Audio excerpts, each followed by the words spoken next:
I am successful. I am happy. Tyson, what did Carter G. Woodson create? What did he start? He started Black History. Okay. Let's do this. It's time to stop making excuses. Let's suck it up and go make it happen. Only thing that you'll ever have is what you grab. The only thing that you'll ever have is what you grab.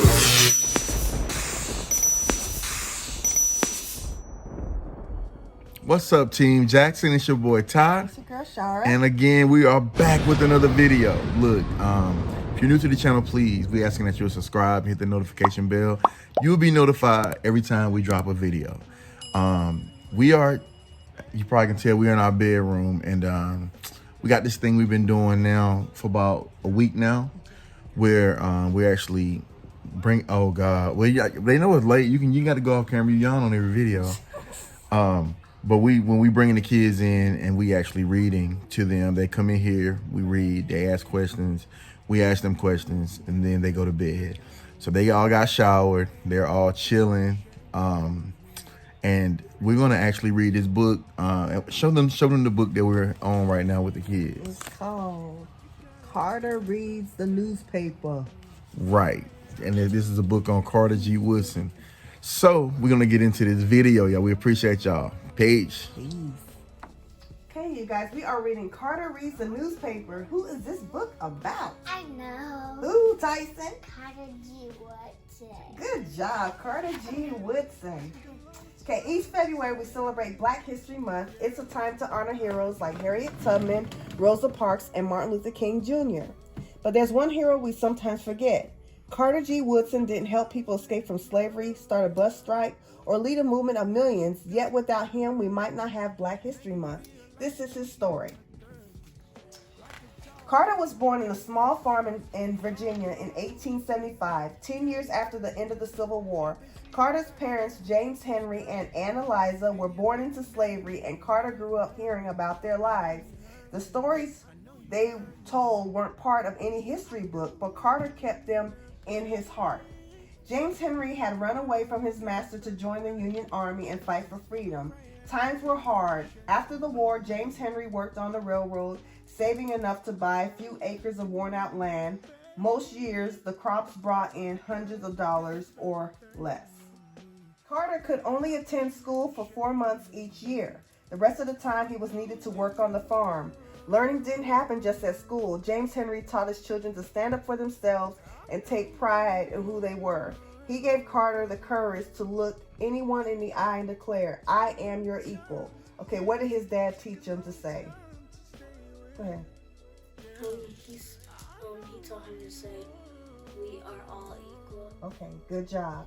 And though Carter's father couldn't read or write, he believed in being an informed citizen, so he asked Carter to read the newspaper to him.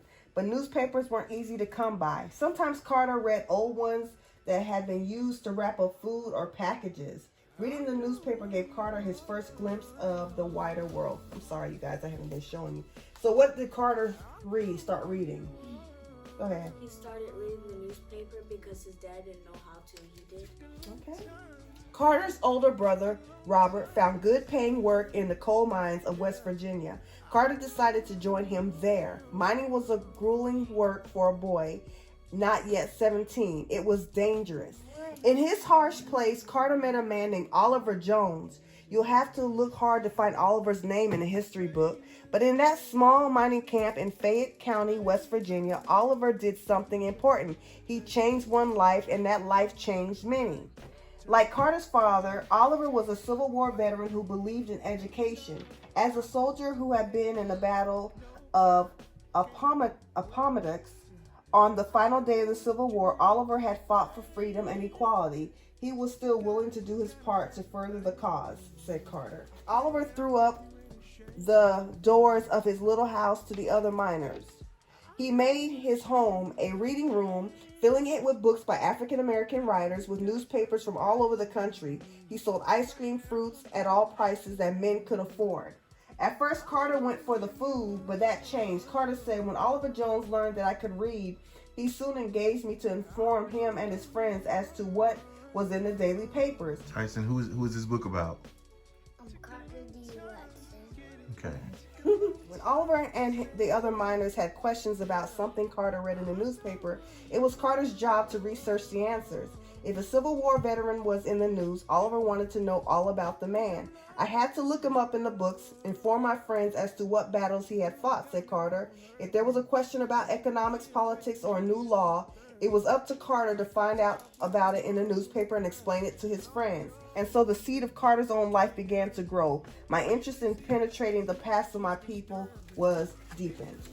Okay, Carter worked in the mines for 3 years. When he was 20, he moved to Virginia and to start high school. He finished in just 2 years. Carter went on to college and became a teacher. He continued to study and work, earned a master's degree when he was 33. Then Carter was 37. He earned a PhD in history from Harvard University, the second African American to do so. W.E. Du Bois was the first. Carter was the first and only Black American whose parents had been slaves to receive a doctorate in history. So what? How long was he in high school? How many years? He was in high school for 2 years. Speak up. He was in high school for 2 years. Okay. And then he went on to what college? Harvard University. Okay. And he was the second African American to do what? To get his PhD. Okay. In 1926, he established Negro History Week. Later, it became Black History Month. Carter chose the second week of February to mark the birthdays of Frederick Douglass and Abraham Lincoln. Today, our entire nation celebrates Black History Month, and we honor Dr. Carter G. Woodson as the father of Black history. But in 1926, Carter was alone with his new idea. He had to blaze a trail. He had to spread the word at a time when there were no computers or internet or television. So Carter sent pamphlets about Negro History Week out to school, colleges, churches, and women's clubs. And of course, he sent notices to newspapers. So what was Black History Month called at first? It was called Negro History Week. Okay. Tyson, what did Carter G. Woodson what did he start? He started Black History. Okay. All right, Tyson. Carter G. Woodson didn't just study history, he changed it, and we can too. That's right. All right, y'all. That concludes tonight. Y'all are doing pretty good with this book. So, let's wrap this up and get y'all to bed. All right, fam. So there you have it. We